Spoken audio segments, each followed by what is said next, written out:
nesse sentido, Ronaldo, como é que você enxerga toda essa luta hoje? Porque isso foi uma luta, né?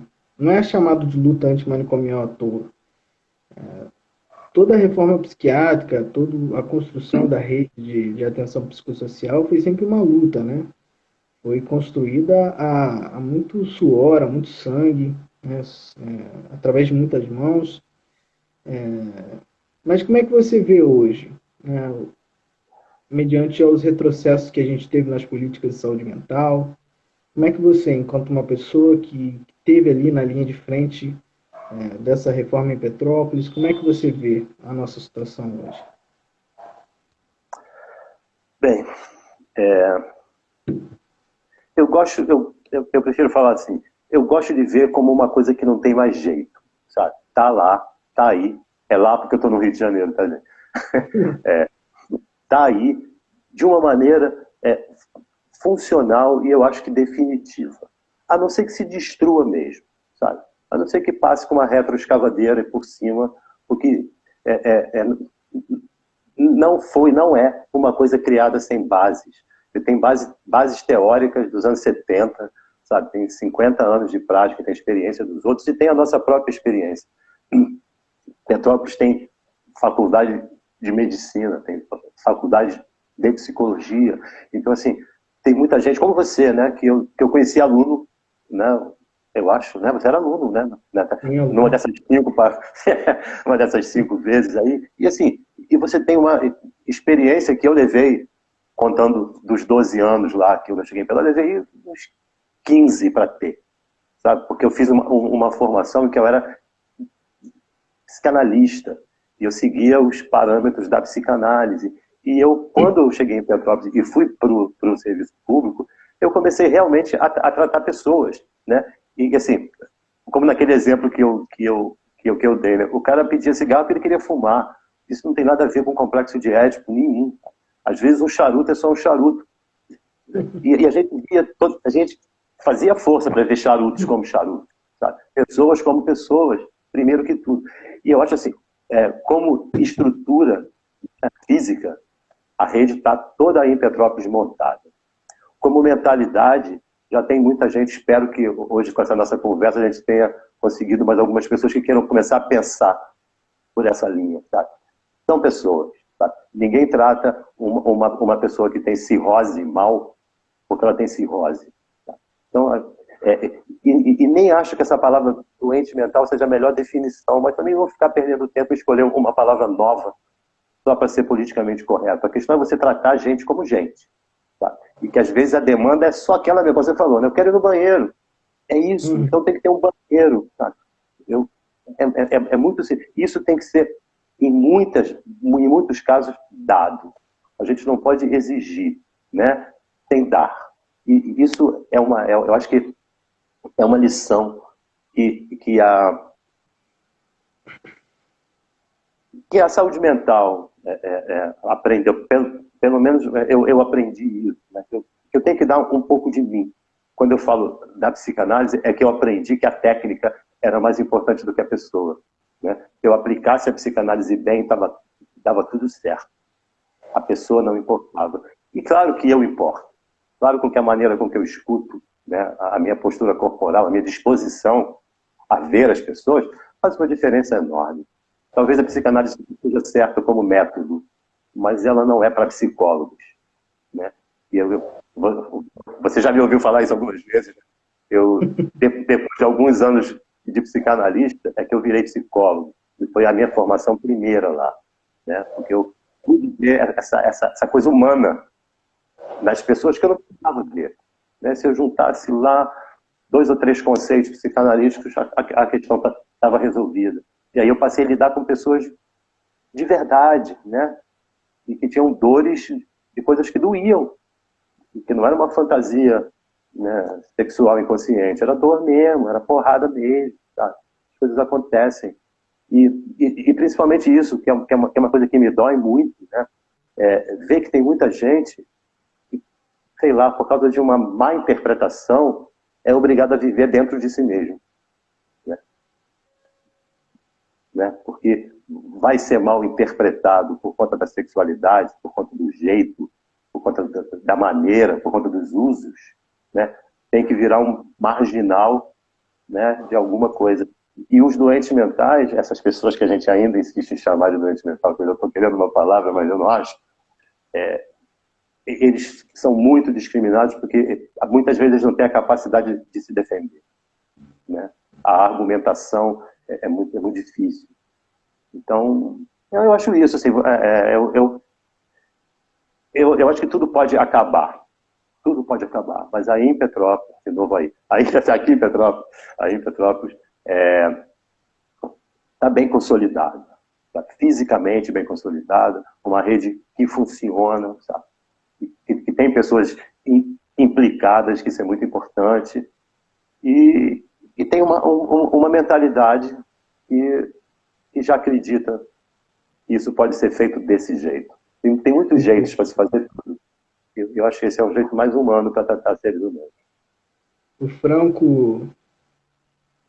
Franco Basaglia, em uma entrevista após o fechamento do Hospital de Trieste, se eu não me engano, 1978, se eu não me engano é a data, ele, ao dar uma entrevista para uma repórter, ele disse assim, pode ser que um dia tudo isso que a gente tentou superar e superou aqui na Itália, volte, né? Pode ser que um dia essa ótica volte. Mas o mais importante, ele disse que agora a gente já sabe o que tem que fazer. Pô, era o que eu queria ter dito. Era exatamente o que eu queria ter dito. Eu não sou um Franco Basaglia, mas era exatamente isso que eu queria ter dito. Exatamente isso. Agora a gente sabe como fazer.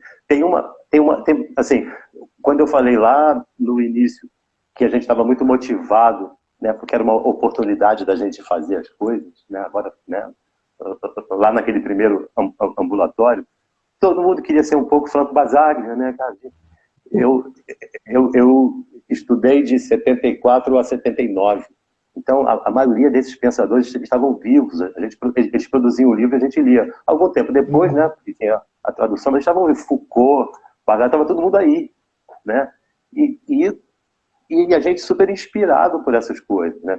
Inclusive, teve uma situação, porque nós, lá no CAPES, a gente, no Carnaval, conseguiu que a escola de samba do canto do cemitério fizesse um baile lá, nós tivemos um baile.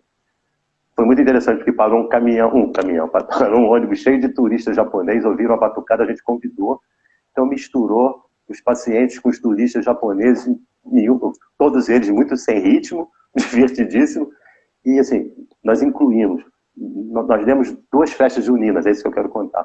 Uma no pátio da editora Vozes, você vê que a gente estava ganhando de espaço, né? E foi um fotógrafo da prefeitura, e teve uma hora que trouxeram ele até mim e falaram assim, fala isso de novo.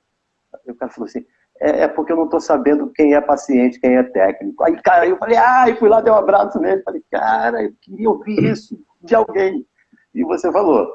Então, assim, a gente conseguia muito essas coisas, que é exatamente isso, né? Assim, pode ser que as coisas acabem, mas eu acho que a gente já sabe qual é o certo, qual é o caminho certo, e não tem mais jeito. Eu acho. Tem esperança nisso. Mas é uma luta. Não é uma luta vencida. É sempre uma luta, até porque também o Basaglia é muito claro nisso, nos textos dele, porque ele falou que, mesmo com a superação do modelo manicomial, a lógica ainda ia aparecer em outros sentidos. Podia ser que outras lógicas fossem construídas, né, lógicas manicomiais, e elas estão aí ainda, né? Sobretudo pela roupagem da medicalização.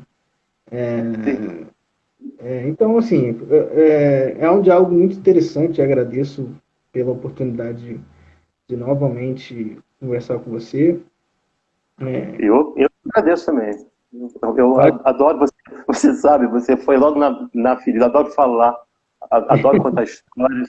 Eu acho muito importante que as pessoas saibam a história. De novo, eu proponho, né, que alguém resolva escrever isso, jornalista, um historiador, ou você mesmo, que tem feito isso, né, conhece bastante da história, conhece bem bastante teoria, porque é uma história possível, sabe? É uma história que é uma história, né? Uma história cheia de histórias, e que está aí. Eu acho muito, muito importante isso. Petrópolis fez essa mudança na minha vida na medida que me deu essa oportunidade.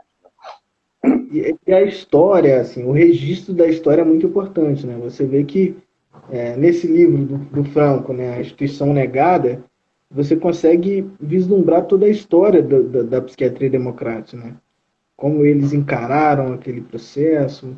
Aqui no Brasil também a gente tem muito conteúdo sobre reforma psiquiátrica, mas em relação à história de Petrópolis, a gente não tem, né, um livro, não tem um vídeo, um documentário que conte essa história. Eu também acho muito interessante a proposta de pensar alguma coisa que possa contar essa história, que é justamente o que você falou, né? A história tem que ser contada. Se a gente for pensar historicamente, a história é recente, mas ela tem que ser documentada para que lá na frente isso tudo não se perca, né? Não se apague, o sentimento disso não se apague. Ou como se fala sempre quando se refere à história, né? Para a gente não repetir a parte errada da história, né? Tem coisas da história que vale a pena repetir e tem coisas que vale a pena não esquecer, para que a gente não repita. Foi um prazer. Desculpa por eu não estar aparecendo. Eu me arrumei legal, estava legal. Mas provavelmente tem a ver com a minha internet ou com a minha falta de habilidade de fazer isso. Mas, de qualquer maneira, obrigado. Estou à disposição. Obrigado. Também quero agradecer o pessoal que e foi depois a com a gente gente conversa o tempo todo. sobre a história da Rede 2. Né? Talvez pensar isso a um nível de documentário, talvez, vamos ver. Legal. Também agradecer o pessoal que ficou com a gente esse tempo todo aí. Espero que vocês tenham gostado. Eu vou estar disponibilizando os dois vídeos, né? O primeiro e o segundo, no YouTube, para vocês que não acompanharam a discussão toda, ter oportunidade aí de acompanhar. Então, obrigado, Ronaldo, mais uma vez. E a gente se reencontra em outros momentos. Isso aí. Exatamente. Obrigado.